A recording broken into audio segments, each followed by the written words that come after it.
président américain. C'est la confirmation qu'on attendait depuis le début de cette soirée et les premières rumeurs autour du sort réservé à Khamenei. Donald Trump annonce à l'instant sur Truth Social la mort de l'ayatollah Khamenei sur son réseau social. Donc, si tu aimes les analyses des débats politiques, abonne-toi.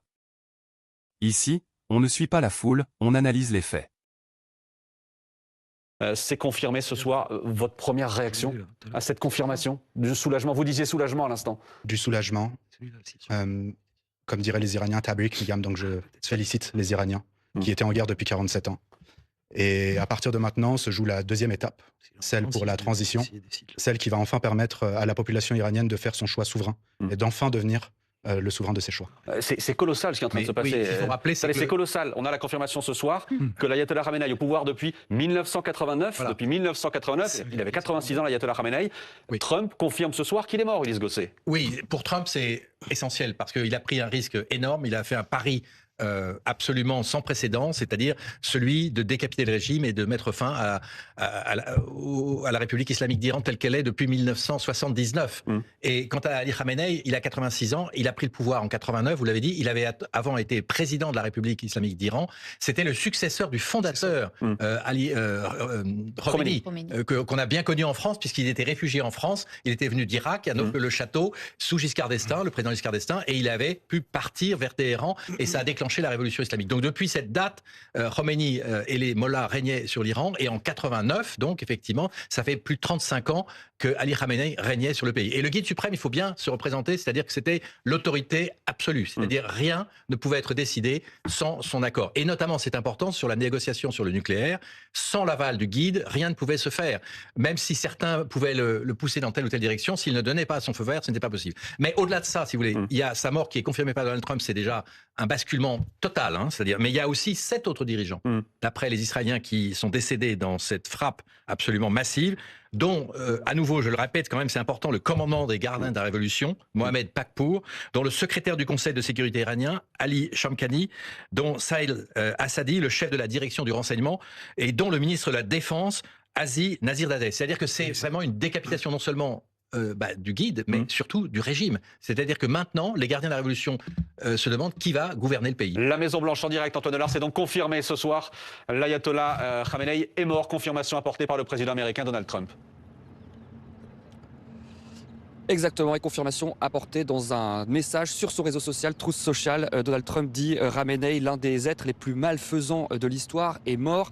C'est non seulement une justice pour le peuple iranien, mais aussi pour tous les Américains et les personnes de nombreux pays à travers le monde qui ont été tués ou mutilés par Khamenei. Et je le cite toujours Donald Trump, sa bande de voyous assoiffés de sang. Ce qui est très intéressant, c'est que finalement les Israéliens ont laissé à Donald Trump la primeur d'annoncer cette nouvelle, de confirmer à 100% donc que le guide suprême a été tué dans cette frappe israélienne et américaine menée la nuit dernière.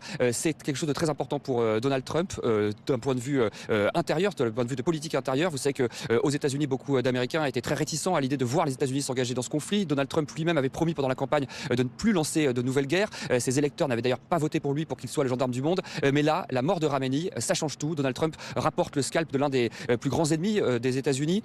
Et au passage, il lave aussi, 47 ans plus tard, cet affront historique que les États-Unis avaient subi en 1979 avec la prise d'otage de leur ambassade. Alors ce qui est intéressant dans ce message de Donald Trump, c'est que le président américain fait de la mort de Khamenei un exemple pour toutes les forces armées iraniennes.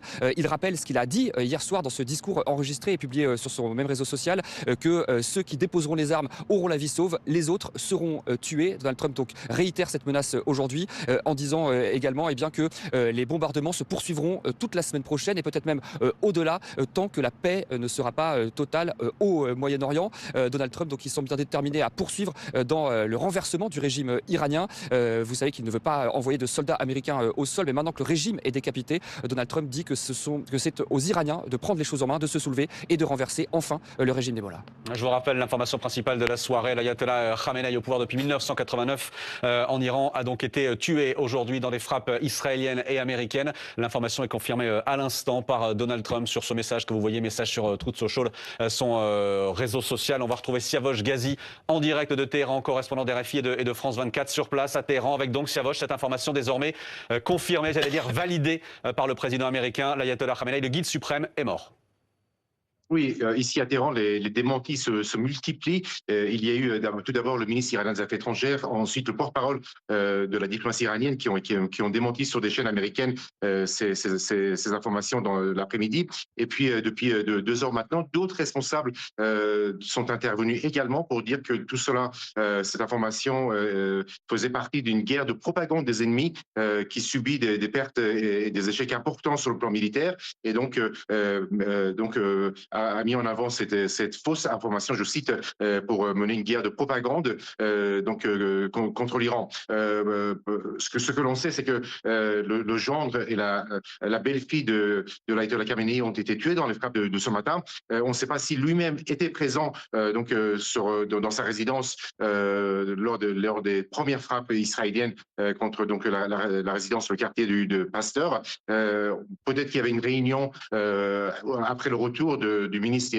iranien des Affaires étrangères qui est rentré de Genève pour faire un rapport sur les négociations. C'est une question qu'on peut bien sûr se poser. Et puis, la question qu'on se pose ici également, c'est que pour l'instant, ni le président Pezeshkian ni l'ayatollah Khamenei n'ont pas apparu à la télévision. Le président Pezeshkian aurait pu, par exemple, venir à la télévision pour parler à la population, ou encore on aurait pu avoir un message même enregistré du guide suprême iranien, comme ça a été le cas ces derniers mois, où on l'a vu, où la télévision a donc diffusé des messages enregistrés à l'avance.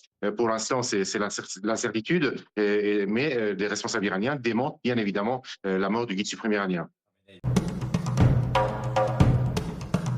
L'annonce faite par Donald Trump concernant la mort du guide suprême iranien Ali Khamenei marque un moment potentiellement historique, mais aussi profondément incertain.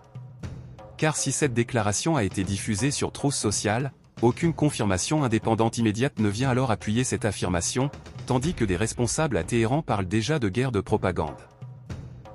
Une divergence d'informations qui souligne à quel point la communication devient une arme stratégique dans les conflits contemporains. Au pouvoir depuis 1989, Khamenei incarnait l'autorité ultime de la République islamique d'Iran, notamment sur les questions militaires et nucléaires. Sa disparition, si elle est confirmée, ouvrirait une phase de transition majeure dans un régime structuré autour du guide suprême depuis la révolution initiée par Ruhollah Khomeini en 1979. Entre basculement géopolitique et bataille de récits, cette annonce pose désormais une question centrale: s'agit-il d'un tournant historique, ou d'une nouvelle phase de confrontation informationnelle? Mets ton avis en commentaire, car ici chaque avis compte. Incertitude et démenti à Téhéran. Merci à vous, Savage Ghazi, en direct de Téhéran. Incertitude et démenti à Téhéran, mais confirmation du côté de Mar-a-Lago, en l'occurrence, et de Donald Trump, qui confirme donc la mort d'Ali Khamenei ce soir, le guide suprême. Tu fais partie de ceux qui veulent comprendre avant de réagir? Abonne-toi, active la cloche des notifications et partage la vidéo, même à une seule personne, ça aide énormément.